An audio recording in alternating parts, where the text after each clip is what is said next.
कहानी की शुरुआत एक ऐसी दुनिया से होती है जहां इंसानों को जेनेटिकली मॉडिफाइड किया गया है ताकि वे 25 साल की उम्र पर आकर बूढ़े होना बंद कर दें। लेकिन इसके साथ एक खतरनाक नियम जुड़ा है। जैसे ही कोई व्यक्ति 25 साल का होता है, उसके हाथ पर एक डिजिटल घड़ी शुरू हो जाती है जिसमें सिर्फ 1 साल का समय बचता है। अब यहाँ पैसा नहीं चलता, समय ही पैसा है। लोग काम करके समय कमाते हैं, चीजें खरीदने में समय खर्च करते हैं और किराया समय में देते हैं। अगर किसी के पास समय खत्म हो गया तो वह तुरंत मर जाएगा।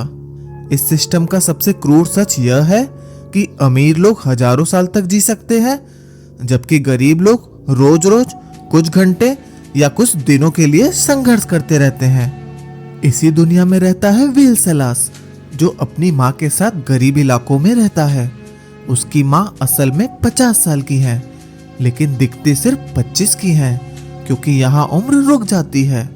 विल रोज मेहनत करके कुछ घंटे या सिर्फ कुछ दिन ही कमा पाता है ताकि वह और उसकी माँ जिंदा रह सके। लेकिन उसकी हालत इतनी खराब है कि उसके पास अक्सर सिर्फ 2-3 दिन का ही समय बचा होता है और इसी में किराया, बिजली और बाकी खर्च भी देने होते हैं। एक दिन विल काम से लौटकर एक छोटे से बार में जाता है। वहां वह देखता है कि एक अजीब आदमी सभी को महंगी ड्रिंक्स खरीद कर दे रहा है। उस आदमी के हाथ पर 100 साल से भी ज्यादा समय है, जो इस गरीब इलाके में लगभग असंभव है। विल समझ जाता है कि यह आदमी बहुत बड़ी मुसीबत में है, क्योंकि यहाँ गैंग्स ऐसे लोगों को देखकर तुरंत मार देते हैं ताकि उनका समय चुरा सकें, जैसा कि विल ने सोचा था। थोड़ी देर बाद मिनटमैन नाम का गैंग उस आदमी को घेर लेता है। विल अपनी जान जोखिम में डालकर उस आदमी को वहां से भागने में मदद करता है और उसे अपने घर ले आता है। उस आदमी का नाम होता है हेनरी हैमिल्टन। हेनरी असल में बहुत अमीर इलाके न्यू ग्रीनविच से आया होता है और उसकी असली उम्र लगभग 105 साल होती है, लेकिन वह अंदर से पूरी तरह थक चुका होता है। वह विल को इस दुनिया का एक बहुत बड़ा सच बताता है। हेनरी बताता है कि यह सिस्टम जानबूझकर ऐसा बनाया गया है। अगर हर कोई हमेशा के लिए जीने लगे तो पृथ्वी पर जगह ही नहीं बचेगी। इसलिए अमीर लोगों को अमर बनाए रखने के लिए गरीब लोगों को मरना जरूरी बना दिया गया है।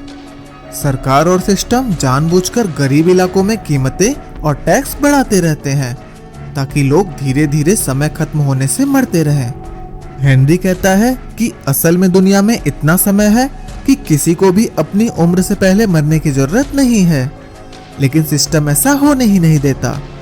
अगली सुबह विल उठता है और देखता है कि हेनरी जा चुका है, लेकिन जाने से पहले हेनरी एक चौंकाने वाला काम करता है। वह अपने हाथ का लगभग सारा समय, जो कि 100 साल से भी ज्यादा का होता है, विल को ट्रांसफर कर देता है और उसके बाद हेनरी खुद अपना बचा हुआ समय खत्म होने देता है और मर जाता है। अब विल अचानक इस गरीब इलाके में सैकड़ों साल के समय वाला इंसान बन जाता है, जो बेहद खतरनाक है। विल यह बात अपने दोस्त बोरेल को बताता है और उसे 10 साल का समय भी दे देता है। फिर वह फैसला करता है कि अब उसके पास इतना समय है कि वह अपनी माँ को लेकर न्यू ग्रीनविच की अमीर दुनिया में नई जिंदगी की शुरुआत कर सकता है। लेकिन उसी दिन एक भयानक हादसा हो जाता है। विल की माँ उससे मिलने के लिए बस से आ रही होती है, लेकिन अचानक बस का किराया बढ़ाकर 2 घंटे कर दिया जाता है, जबकि उसके पास सिर्फ 1.5 घंटा बचा होता है। इसलिए वह बस में नहीं बैठ पाती। अब उसके पास सिर्फ एक ही रास्ता बचता है, दौड़कर विल तक पहुंचना, ताकि वह उसे अपना समय दे सके। विल भी उसे बचाने के लिए दौड़ता है। दोनों सड़क के बीच में मिलते तो हैं, लेकिन कुछ सेकंड पहले ही उसकी माँ का समय खत्म हो जाता है और विल की माँ उसकी बाहों में ही अपना दम तोड़ देती है। यह पल विल की पूरी जिंदगी बदल देता है। उधर दूसरी तरफ एक टाइम कीपर पुलिस अधिकारी रेमंड लियान को पता चलता है कि गरीब इलाके में किसी के पास अचानक 100 साल से ज्यादा समय आ गया है। अब टाइम कीपर पुलिस उस इंसान को खोजने निकलती है और इसी तरह विल सेलास एक बड़े सिस्टम के खिलाफ खड़ा होने वाली कहानी की शुरुआत करता है और वह फैसला करता है कि वह अमीरों की दुनिया न्यू ग्रीनविच जाएगा और इस सिस्टम को उन्हीं के खेल में हराएगा। इसके बाद विल अमीर लोगों की दुनिया में पहुंचता है। वहां की दुनिया बिल्कुल अलग होती है। चौड़ी सड़कें, महंगी कारें, ऊंची इमारतें और ऐसे लोग जिनके पास सैकड़ों हजारों साल का समय है। यहाँ लोगों को जल्दी करने की कोई जरूरत नहीं होती क्योंकि उनके पास समय की कोई कमी नहीं है। एक होटल में पहुंचकर विल वहां 1 महीने का समय जमा कराता है और सबसे महंगा सूट लेता है। अब उसके पास इतना समय है कि वह अमीरों की तरह जी सकता है। उधर दूसरी तरफ टाइम कीपर रेमोंड लियोन अपनी जांच जारी रखता है। उसे साफ समझ आने लगता है कि डेटॉन से कोई व्यक्ति बहुत ज्यादा समय लेकर अलग अलग टाइम जोन्स पार करता हुआ न्यू ग्रीनविच तक पहुंचा है। कैमरों की मदद से वह उस व्यक्ति की पहचान कर लेता है और उसे पता चलता है कि वह विल सेलास है। इधर विल अमीरों की जिंदगी को करीब से देखने के लिए एक बड़े कसिनो में जाता है। वहां बिना किसी लिमिट के पोकर खेला जाता है, जहां लोग सालों और सदियों का समय दांव पर लगाते हैं। वहां उसकी मुलाकात होती है एक बहुत अमीर आदमी फिलिप वाइस से। वाइस कई दशकों से 25 साल का ही दिख रहा है और उसके पास अनगिनत सालों का समय है। दोनों के बीच एक हाई स्टेक्स पोकर गेम शुरू होता है। पहले तो छोटे छोटे दाव लगते हैं, लेकिन धीरे धीरे खेल इतना बड़ा हो जाता है कि दाव सैकड़ों साल तक पहुंच जाते हैं। वाइस इस सिस्टम को सही ठहराते हुए कहता है कि यह दुनिया डार्विनियन कैपिटलिज्म पर चलती है, जहां सिर्फ ताकतवर लोग सरवाइव करते हैं। अमीरों का अमीर होना और गरीबों का मरना उसके हिसाब से प्राकृतिक चयन जैसा ही है। लेकिन विल चुपचाप खेलता रहता है और आखिर में वह पूरा गेम जीत जाता है। इस जीत के बाद विल के पास अब सैकड़ों साल का समय हो जाता है। इसी दौरान वाइस की बेटी सिल्विया उससे मिलती है। वह विल से प्रभावित होती है क्योंकि विल बाकी अमीर लोगों जैसा नहीं है। उसके अंदर कुछ अलग है, जैसे वह इस दुनिया से तालमेल नहीं खाता। दोनों के बीच बातचीत होती है और वे साथ में पार्टी से बाहर निकलकर सिल्विया मजाक में कहती है कि अमीर लोग उस जगह कभी नहीं जाते, लेकिन विल उसे उकसाता है कि जिंदगी में कभी कभी कुछ पागलपन भरा काम भी करना चाहिए। दोनों कुछ देर साथ बिताते हैं, लेकिन फिर सिल्विया वापस अपने परिवार के पास लौट जाती है। उसी समय पार्टी के अंदर टाइम कीपर रेमोंड लियोन पहुंच जाता है। वह सीधे विल के पास आता है और उससे पूछताछ शुरू करता है। लियोन जानता है कि विल के पास जो समय है वह सामान्य नहीं है। जब लियोन उससे पूछता है कि उसे इतना समय कहां से मिला, तो विल सब कुछ सच बता देता है कि हेनरी हैमिल्टन ने उसे यह समय दिया था और फिर खुद मर गया था। लेकिन लियोन को इस बात पर विश्वास नहीं होता। हेनरी जैसे अमीर आदमी के पास हजारों साल थे, इसलिए उसके लिए आत्महत्या करना असंभव लगता है। लियोन साफ कहता है कि वह न्याय की चिंता नहीं करता। उसका काम सिर्फ समय को मापना और उसे सही हाथों में रखना है। उसकी नज़र में विल के पास मौजूद समय गलत हाथों में है, इसलिए लियोन फैसला करता है कि विल को गिरफ्तार किया जाएगा और उसका समय जब्त कर लिया जाएगा। अब विल के पास सिर्फ 2 घंटे का समय बचा है, क्योंकि गिरफ्तारी और प्रक्रिया में उसका समय खत्म हो सकता है। और यहीं से कहानी और भी खतरनाक मोड़ लेने वाली है, क्योंकि अब विल सिर्फ सिस्टम से लड़ने वाला नहीं है, बल्कि टाइम कीपर पुलिस के निशाने पर भी आ चुका है। टाइम कीपर रेमोंड लियोन जब विल से पूछताछ कर रहा होता है, तभी अचानक विल एक बड़ा जोखिम उठाता है। वह पास खड़ी सिल्विया वाइस को पकड़कर उसे अपनी ढाल बना लेता है और वहां से भाग निकलता है। पूरे घर में हड़कंप मच जाता है। सुरक्षाकर्मी उसे रोकने की कोशिश करते हैं, लेकिन विल सिल्विया को बंदूक की नोक पर लेकर बाहर निकल जाता है और बाहर खड़ी एक बेहद महंगी कार में बैठकर वह तेजी से वहां से भाग जाता है। सिल्विया गुस्से में होती है और कहती है कि विल उन्हें मरवा देगा, लेकिन विल के पास कोई और रास्ता नहीं होता। भागते समय सिल्विया समझ जाती है कि विल अमीर इलाकों का नहीं है, क्योंकि उसे कार चलाना भी ठीक से नहीं आता। थोड़ी देर बाद वे शहर के एक अलग हिस्से में पहुंचते हैं, लेकिन तभी मिनटमैन गैंग उन्हें घेर लेता है। वही गैंग जिसने पहले हेनरी को मारने की कोशिश की थी। उनका लीडर फोर्टिस विल को पहचान लेता है और समझ जाता है कि उसके पास बहुत ज्यादा समय है। गैंग उन्हें पकड़ लेती है और उनके हाथों से लगभग सारा समय छीन लेती है। अब विल और सिल्विया के पास सिर्फ कुछ मिनट ही बचते हैं। गैंग उन्हें मरने के लिए छोड़कर चली जाती है। अब सिल्विया पहली बार गरीबों की जिंदगी को करीब से महसूस करती है। उसके पास अभी तक हमेशा बहुत सारा समय रहा था, लेकिन अब जब उसके पास भी सिर्फ कुछ घंटे या दिन है तो उसे समझ आने लगा है कि गेट्टो में लोग किस तरह हर पल मौत के डर के साथ जीते हैं। इसी बीच विल को एक और झटका लगता है। वह अपने दोस्त बोरेल के घर पहुंचता है, लेकिन वहां उसकी पत्नी ग्रेटा उसे बताती है कि बोरेल मर चुका है। विल ने उसे जो 10 साल का समय दिया था वह अचानक इतनी बड़ी दौलत बन गया कि बोरेल उसे संभाल नहीं पाया।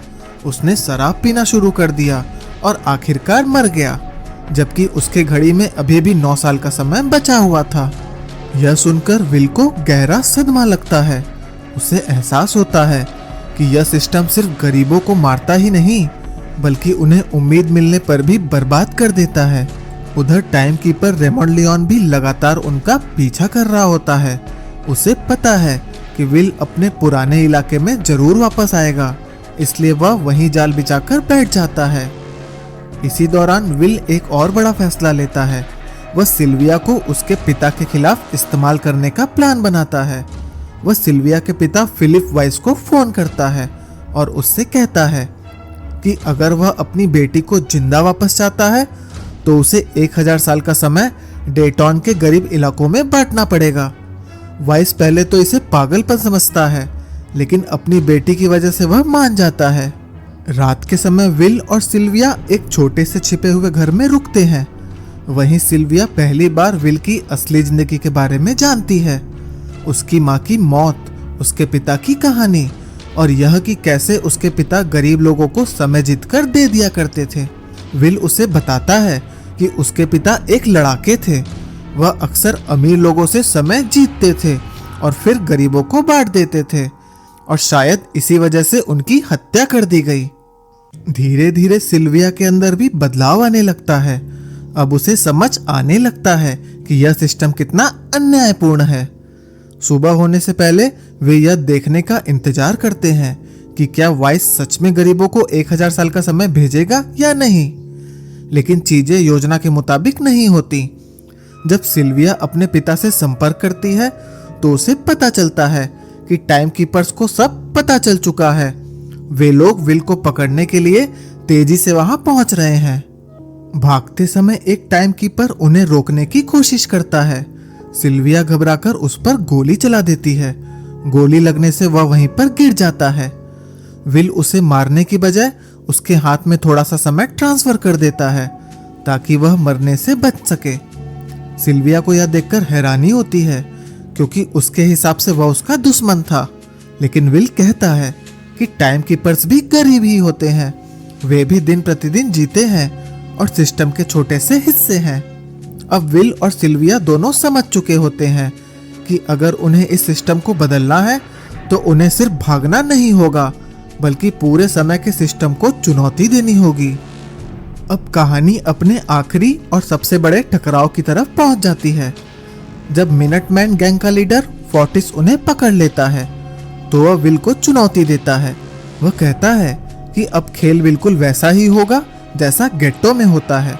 दोनों अपने समय को धीरे धीरे खत्म होने देंगे और आखिरी सेकंड तक लड़ेंगे। जिसका समय पहले खत्म होगा वह मर जाएगा। विल के पास कोई रास्ता नहीं होता, इसलिए वह यह लड़ाई स्वीकार कर लेता है। दोनों अपनी घड़ियों को लगभग 0 के करीब ले आते हैं। चारों तरफ तनाव होता है, क्योंकि किसी भी पल दोनों में से कोई भी मर सकता है। लेकिन ठीक उसी समय विल अपने पिता की सिखाई हुई चाल इस्तेमाल करता है। उसके पिता हमेशा कहते थे कि जब तुम्हारे पास आखिरी सेकंड बचे और सामने वाला तुम्हारी घड़ी को देखने लगे तब अचानक हमला करना। और बिल्कुल ऐसा ही होता है। फोर्टिस आखिरी सेकंड में विल की घड़ी पर ध्यान देने लगता है और उसी पल विल उस पर पलटवार कर देता है। लड़ाई में फोर्टिस मर जाता है और विल और सिल्विया किसी तरह वहां से बच निकलते हैं। उधर टाइम कीपर रेमंड लियोन भी लगातार उनका पीछा कर रहा होता है। उसे पता है कि विल सिर्फ भाग नहीं रहा, बल्कि पूरे सिस्टम को हिला रहा है। विल और सिल्विया अब समझ चुके होते हैं कि छोटी छोटी चोरी या कुछ साल बांटने से कुछ नहीं बदलेगा। अमीर लोग बस कीमतें बढ़ाकर फिर से गरीबों को मरने पर मजबूर कर देंगे। तब सिल्विया एक बड़ा विचार रखती है। अगर सच में सिस्टम को चोट पहुंचानी है तो उन्हें बहुत बड़ा समय गरीबों में बांटना होगा। इसके लिए वे एक बेहद खतरनाक योजना बनाते हैं। वे सिल्विया के पिता फिलिप वाइस की कंपनी के अंदर घुसते हैं, जहां समय को कैप्सूल्स में जमा करके रखा जाता है, यानी समय के विशाल बैंक। अंदर जाकर वे एक बहुत बड़े टाइम वॉल्ट तक पहुंचते हैं।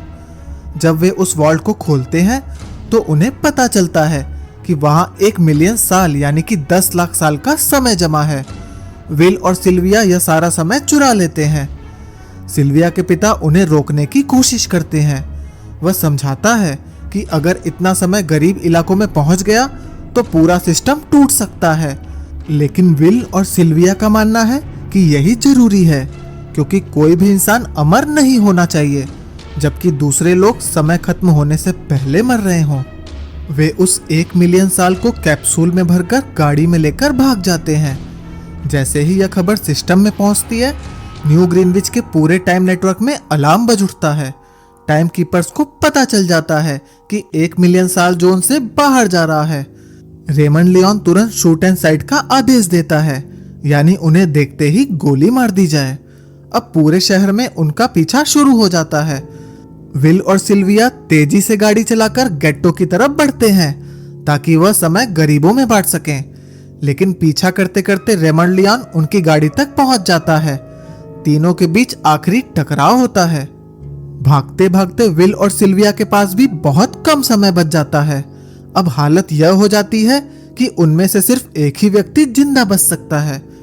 सिल्विया चाहती है कि विल उसका समय लेकर बच जाए और विल चाहता है कि सिल्विया उसका समय लेकर भाग जाए। दोनों एक दूसरे को अपना समय देने की कोशिश करते हैं। तभी विल को एक नया रास्ता सूझता है। वह लियोन को मारने के बजाय उसकी घड़ी से उसका समय ट्रांसफर कर लेता है।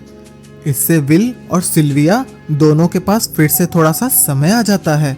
इसके बाद विल और सिल्विया डेटन पहुंचकर 1 मिलियन साल का समय गरीब लोगों में बांट देते हैं। जैसे ही यह समय सड़कों पर फैलता है, पूरी व्यवस्था हिल जाती है। गेट्टो के लोग पहली बार इतने ज्यादा समय के साथ सड़कों पर निकलते हैं। लोग अलग अलग टाइम जोन्स की सीमाएं पार करने लगते हैं। बैंक और टाइम फैक्ट्रियां बंद होने लगती हैं। सिस्टम धीरे धीरे कोलैप्स होने लगता है। न्यूज चैनलों पर खबर चलती है कि सिस्टम नियंत्रण से बाहर होता जा रहा है। और फिर कुछ समय के बाद एक और शहर, एक और विशाल टाइम बैंक, और बाहर खड़े हैं विल सेलास और सिल्विया। दोनों एक दूसरे की तरफ देखते हैं और मुस्कुरा देते हैं, क्योंकि अब यह सिर्फ भागने की कहानी नहीं रही, यह एक क्रांति की शुरुआत है। विल कहता है दुनिया में इससे भी बड़े बैंक हैं, और फिर दोनों हथियार उठाकर उस बैंक के दरवाजे की तरफ बढ़ते हैं। और यहीं पर इन टाइम की कहानी खत्म होती है।